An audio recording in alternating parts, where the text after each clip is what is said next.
നമസ്കാരം, പ്രവാസി മലയാളിയിലേക്ക് സ്വാഗതം. വളരെ നിഷ്ഠൂരമായി മനുഷ്യരെ കൊല്ലുകയും അവരുടെ മരണത്തിൽ ആസ്വദിക്കുകയും ചെയ്യുന്ന എത്രയോ സീരിയൽ കില്ലറുകളെ നാം വാർത്തകളിലൂടെ കണ്ടിട്ടുണ്ട്, കേട്ടിട്ടുമുണ്ട്.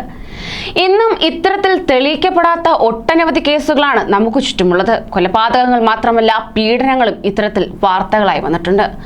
വർഷങ്ങളോളം അനവധി പേരെ പീഡനത്തിനിരയാക്കിയ നിരവധി ആളുകൾ നമ്മുടെ സമൂഹത്തിലുണ്ട്. അത്തരത്തിൽ ഏവരെയും ഞെട്ടലിലാഴ്ത്തുന്ന വാർത്തയാണ് പുറത്തുവരുന്നത്. കിഴക്കൻ സസെക്സിലെ ഹീത്ത്ഫീൽഡിൽ നിന്നുള്ള ഡേവിഡ് ഫുള്ളർ എന്ന 67-കാരനാണ് അന്താരാഷ്ട്ര തലത്തിൽ ചർച്ചാ വിഷയമായിരിക്കുന്നത്. 2 സ്ത്രീകളെ കൊലപ്പെടുത്തിയതായും മോർച്ചറികളിൽ 100ഓളം സ്ത്രീകളുടെ മൃതദേഹങ്ങളിൽ ബലാത്സംഗം നടത്തി വീഡിയോ ചിത്രീകരിച്ച ഇയാൾ അവസാനം കുറ്റസമ്മതം നടത്തിയിരിക്കുകയാണ്, അതും വർഷങ്ങൾക്ക് ശേഷം.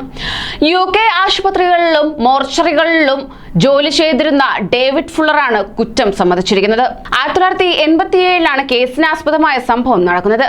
2 സ്ത്രീകളെ ഇയാൾ നിഷ്ഠൂരമായി കൊലപ്പെടുത്തിയതിന് പിന്നാലെയാണ് വളരെയേറെ ദയനീയമായതും ഭയപ്പെടുത്തുന്നതുമായ വാർത്തകൾ പിന്നാലെ വന്നത്. മോർച്ചറികളിൽ വെച്ച് 100ഓളം സ്ത്രീകളുടെയും പെൺകുട്ടികളുടെയും മൃതദേഹങ്ങളിൽ ഇയാൾ അതിക്രമം നടത്തിയതിന്റെ തെളിവുകളും പോലീസിന് ലഭിച്ചിട്ടുമുണ്ട്.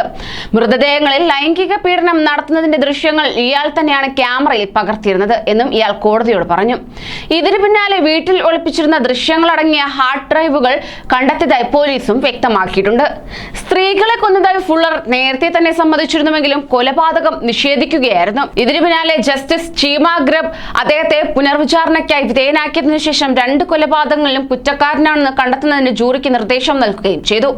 ഇത് ഞെട്ടിപ്പിക്കുന്ന കേസാണ്. ചെയ്ത കുറ്റകൃത്യങ്ങളുടെ അസുഖകരമായ സ്വഭാവം മനസ്സിലാക്കാവുന്നതേ ഉള്ളൂ. പൊതുജനങ്ങളുടെ വെറുപ്പിനും ആശങ്കയ്ക്കും കാരണമാകുമെന്നും ഹോം സെക്രട്ടറി പ്രീതി പട്ടേൽ വ്യക്തമാക്കി.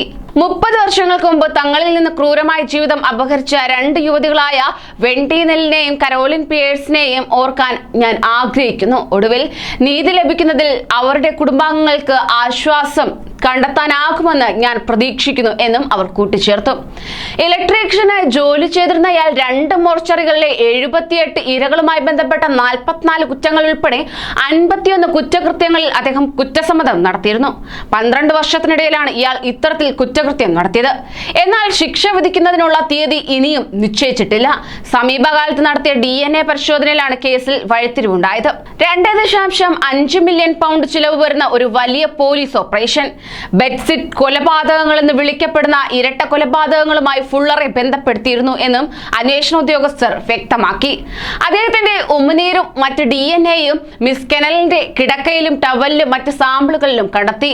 തട്ടിക്കൊണ്ടുപോയ 3 ആഴ്ചയ്ക്ക് ശേഷം വെള്ളം നിറഞ്ഞ ഒരു ഡാമിൽ മൃതദേഹം കണ്ടെത്തുമ്പോൾ ഇവർ ധരിച്ചിരുന്ന വസ്ത്രത്തിൽ നിന്ന് ബീജവും കണ്ടെത്തിയിരുന്നു.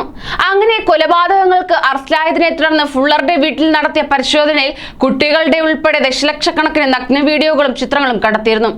ഹാർഡ് ഡ്രൈവുകൾ, ഫ്ലോപ്പി ഡിസ്കുകൾ, DVD-കൾ, മെമ്മറി കാർഡുകൾ എന്നിവ വീടിന്റെ തട്ടിലും സ്പെയർ റൂമിലും അവൻ സൂക്ഷിച്ചിരുന്നതായി പോലീസ് കണ്ടെത്തി. കൂടാതെ 2 ഡ്രൈവുകൾ ഒരു പെട്ടിയിൽ മറച്ചിരുന്നു.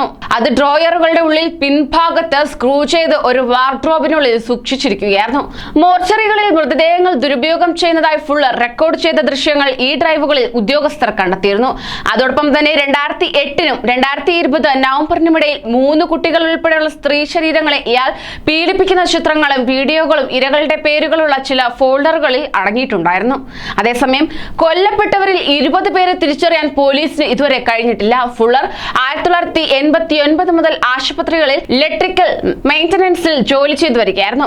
2011 സെപ്റ്റംബറിൽ അടച്ചുപൂട്ടുന്നതുവരെ കെൻ സസെക്സ് ഹോസ്പിറ്റലിലായിരുന്നു ഉണ്ടായിരുന്നത്. പിന്നാലെ ഇയാളെ പെംബറിയിലെ ടൺബ്രിഡ്ജ് വെൽസ് ആശുപത്രിയിലേക്ക് മാറ്റി. അവിടെ അറസ്റ്റ് ചെയ്യുന്നതുവരെ കുറ്റകൃത്യങ്ങൾ തുടരുകയായിരുന്നു.